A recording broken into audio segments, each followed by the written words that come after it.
Ngayong araw nga mga idolo ay magpapatubig tayo dun sa kabilang site na kalamansihan natin. Kasi meron pa doon isang lupain na puro kalamansi. Dito ay mas mabilis mga idolo kasi hindi na natin kailangang tutukan ng hose para patubigan yung ating kalamansi. Kasi may kanya-kanya na silang mga hose kada linya. Kaya dito ay mas mabilis, di tayo mahihirapan. Ang sistema dito mga idolo, may kanya-kanyang tangke yan doon sa taas, merong isa, meron dito sa baba. Para gagawin mo na lang, i-open mo yung valve na parang yung gripo natin na ginagamit sa lababo para kusa na siyang tutulo. Kada ano yan mga idolo, kada puno may kanya-kanyang butas yan para mabilis. Kasi hindi tulad dun sa taas na, diba, kailangan mo pa ng dalawang tao, isang tagahawak ng hose sa likod, isang taga-tutok dun sa per puno.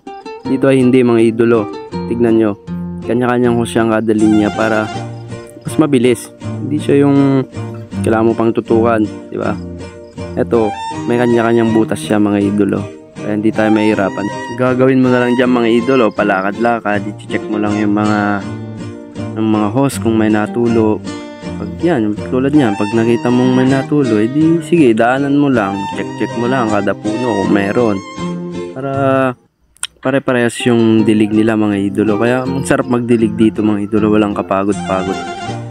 Dun sa taas, grabe, mahirapan ka dun pag wala kang kasama. Ito ay yan, pwede kang tumambay dyan, kahit tumiga ka nga dyan, pwede mga idolo. Kasi nga yan, tulad yan, may natulo na, hindi mo na kailangang tutukan.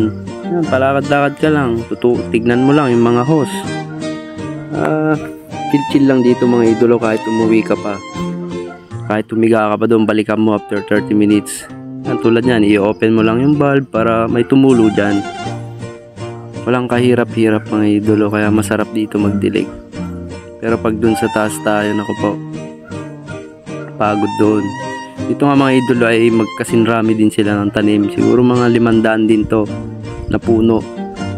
Kaya siguro mga after 1 year siguro pwede na natin itong pabungahin.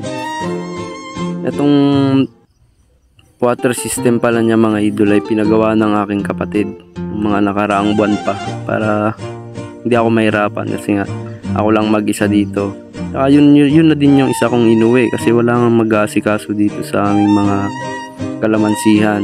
Kasi mahirap din pag yung nanay namin lang yung nag-aasikaso, mahirapan siya kasi siya lang mag-isa. Kaya sabi ko sa kapatid ko, uwi muna ako muna mag-aasikaso kasi mahirap pag walang mag-aalaga dyan sa mga tanim na yan. Kasi pag pinabayaan mo din yan mga idolo, wala din mangyayari sa pinuhunan mo, yung pera mo, yung pagod mo, wala, mahirap mga idolo. Kaya yun yung isa kong inuwian dito sa probinsya. Kaya yun muna mga idolo, ang susunod na video, see you next live, babush!